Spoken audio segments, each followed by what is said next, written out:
When is Selena ever going to get married? If you keep hiding at home, you'll never meet anyone, my sister Mullen often declared, always eager to compete with me. Her need to outshine me, whether in academics or extracurriculars, was relentless and often irritating. Even as we grew older, she reveled in the fact that she married before I did. Selena, you need to step up your fashion game if you want to catch a husband, she frequently advised. While I typically brushed off her jabs as typical sibling rivalry, one particular incident soon became impossible to ignore.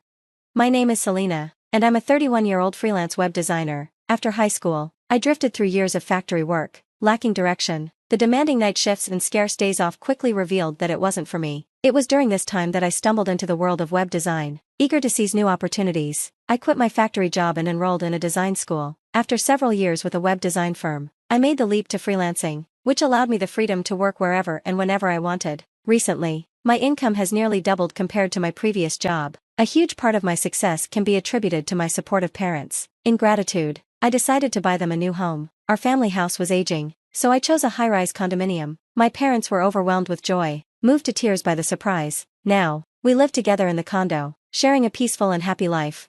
When Mullen and her husband, Mitch, heard about our move, they paid us a visit. I can't believe Selena lives in such a nice place now, especially after working in a factory, Mullen said, her tone dripping with sarcasm. I could sense a tinge of envy beneath her words, as they lived in a modest apartment. You're a web designer, right? That must pay pretty well, Mitch added, trying to keep the conversation light. It's been good recently, I replied. Maybe I should give it a shot. If Selena can do it, how hard can it be? Mullen remarked dismissively. Her nonchalance about my hard work irked me, but I knew better than to engage in an argument. Why not try it? You have time as a homemaker, right? I suggested. Are you making fun of homemakers, Selena? You wouldn't understand what it's like to be taken care of by mom, she shot back, her words hitting me hard. I kept my composure, reminding myself that it wasn't worth escalating the tension. I help mom too, and I understand the challenges of housework, I said, trying to defend myself, but Mullen continued with her sarcastic remarks, her frustration evident. Perhaps it was the alcohol, but her comments grew sharper, prompting our father to step in. Mullen, don't you think you're being a bit harsh? Selena has worked hard to achieve her success, he chastised. Daddy, it's okay, I'm fine, I interjected, eager to prevent a family dinner from devolving into a full-blown argument, especially with Mitch present. Darling, Mullen, I think it's best to call it a night, Mom suggested diplomatically. Thanks to her intervention, we avoided a fight, though Dad remained visibly upset long after Mullen and Mitch left. I can't believe she would say that without understanding what Selena has gone through, he said, frustration etched on his face. Really, it's okay, Dad, I'm not bothered, I reassured him, and he finally seemed to relax. Months later, when Mitch's company unexpectedly went bankrupt, Mullen reached out to ask if they could stay with us temporarily, since we had spare rooms, and I figured it would only be until Mitch found another job. I agreed. I'm so sorry, Selena, for just showing up like this, Mullen said. No worries at all, Mitch has a degree, so he'll find something soon, just stay as long as you need, I replied, surprised that she turned to me for help after her earlier comments. They assured me it would be a short stay, so I reluctantly went along. As time passed, however, they showed no signs of leaving, gradually making themselves at home. My parents grew increasingly worried about Mitch's job situation. It's been 3 months since they said he'd find something. Why hasn't he gotten a job yet? My mom asked. I nodded, sharing her concern. When I broached the topic with Mullen, she brushed it off. Mitch has a degree, unlike Selena, so he'll find work soon enough, she said dismissively, clearly unfazed by our parents' worries. Her snide comments became more frequent. Why don't you focus on yourself instead of Mitch? I retorted. What do you mean by that? She shot back. You're in your early 30s, right? Can you even get married? Unlike me, you're not exactly a beauty. Maybe no one will want to marry you now, she taunted.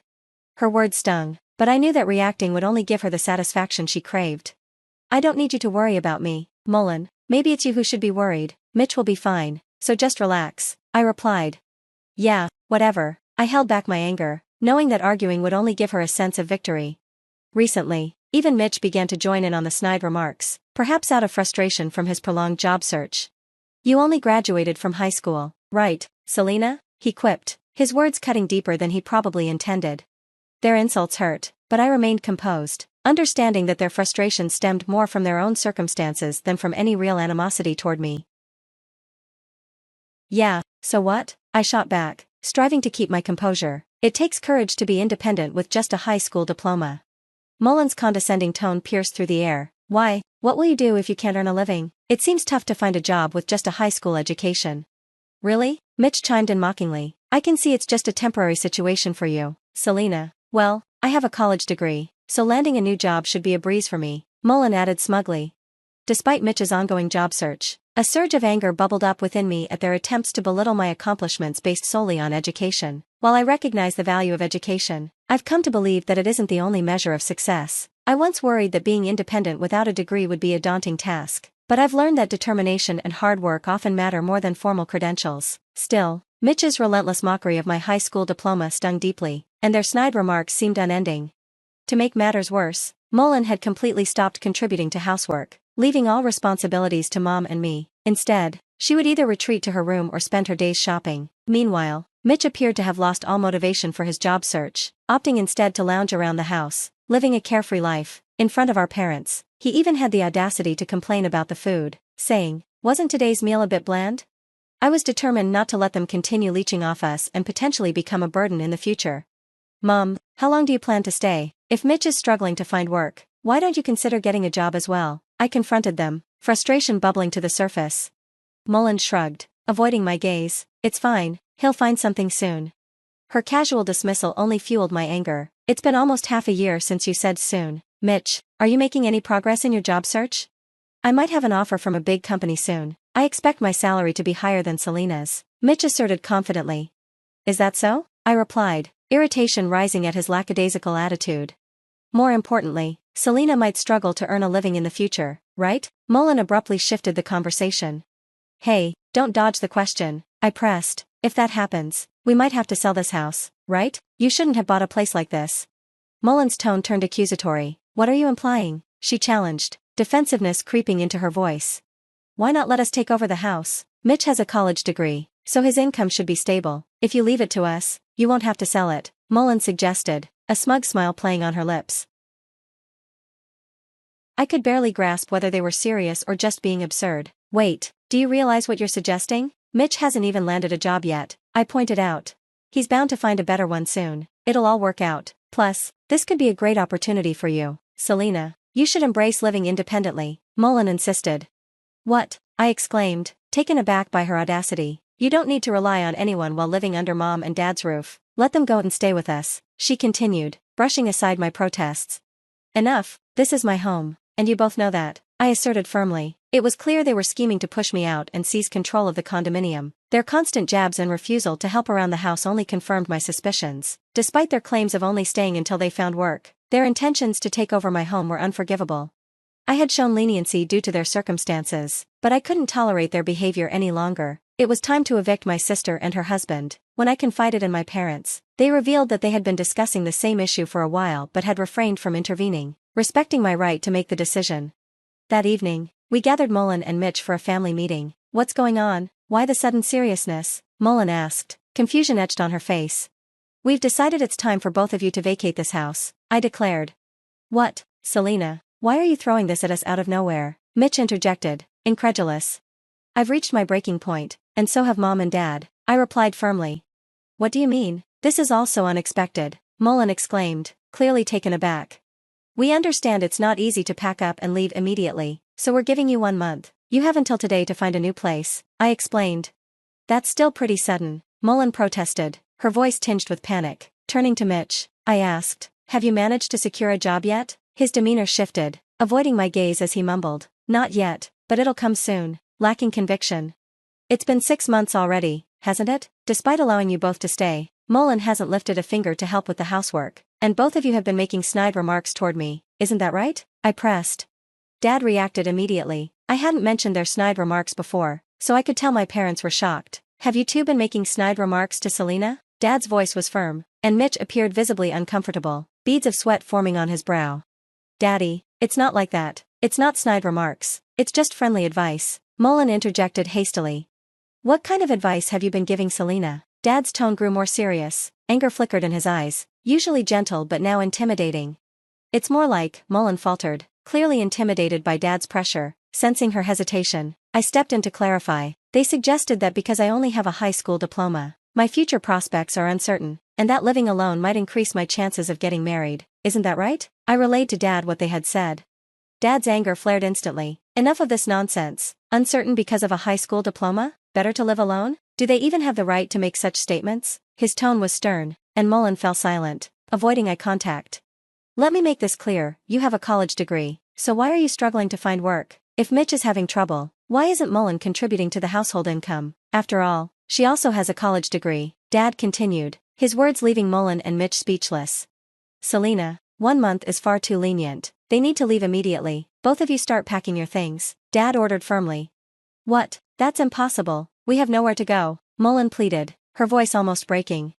I don't care. When I say leave, I mean it, Dad reiterated, his tone leaving no room for argument. Mommy, please talk to Daddy, Mullen begged, turning to Mom for support. I feel the same way as your father, Mom responded, surprising everyone with her agreement. Normally, she would side with them when Dad got angry, but not this time. No way, Dad insisted firmly. 1 month is too generous. Can you leave right now? I chimed in, my voice steady as I stood by Dad's decision. Mitch, supporting a crumbling Mullen, nodded in agreement. Reluctantly, they began gathering their belongings, murmuring a final "I'm sorry" before departing. To be frank, Mullen and Mitch had been a significant source of stress, hindering my ability to work effectively for the past few months. Thanks to my father's intervention, we were finally able to persuade them to leave, and I felt a wave of relief wash over me. A month later, Mullen unexpectedly showed up at our doorstep. What now? I asked, my tone guarded. Actually, Mitch and I got divorced, Mullen revealed, her voice heavy with resignation. She explained that after being forced out of my house, they sought refuge at Mitch's parents' home. However, his parents were extremely strict and outraged upon learning about their situation. Despite their displeasure, Mullen and Mitch had no choice but to plead for permission to stay, which was reluctantly granted. After that incident, Mitch began diligently searching for jobs every day, while Mullen took on more responsibilities around the house. Yet, as weeks passed, Mitch still couldn't secure a position. Despite holding a college degree, he lacked significant qualifications and had no notable achievements from his previous employment, merely following orders without contributing anything substantial. Numerous job opportunities were available, but Mitch's pride prevented him from considering them. He insisted on finding a role similar to or better than his last one. Realizing the futility of this approach, Mullen eventually brought up the topic of divorce. I never realized how prideful he was. It's not that he can't find a job, he's just being picky. Isn't that ridiculous? Mullen vented, frustration evident in her voice. While Mitch's refusal to compromise was undoubtedly problematic, Mullen, who had often demanded a higher income from him than I earned, bore some responsibility as well. One had to wonder how she would have reacted if Mitch had accepted a lower-paying job. So I've decided to move back in with everyone from now on. I appreciate your understanding in advance, Mullen announced, as if her decision was a foregone conclusion. That's not going to happen, I replied firmly. What? Mullen exclaimed, clearly shocked by my refusal. I've already made it clear that we can't have you living with us anymore, Mullen. Mom and Dad agree, I reiterated, my voice steady. But I'm divorced now. It's not the same as before, she protested. That's not the point. Your attitude is the issue here. Don't come back here, and don't reach out to us if you find yourself in trouble, I said sternly. But what am I supposed to do? I'm now employed, Mullen pleaded. You have a college degree, don't you? You should be able to earn more than I do with just a high school diploma, so there shouldn't be any problem, I replied coldly. With that, I escorted Mullen out of the house. She cried and begged for forgiveness, promising to change and help out more, but I remained resolute. I pushed her out the front door, and eventually, she left, defeated.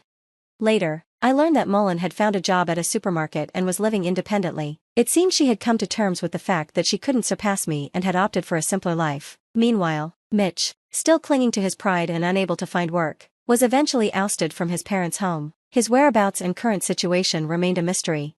As for me, I recently tied the knot. I met my partner through work, and after several years of dating, we decided to take the plunge. We had been contemplating marriage for a while, and I had already introduced him to my parents. The only person unaware of our union was Mullen. Now, I am happily married, living with my husband and parents in our home, enjoying a newfound sense of peace and fulfillment.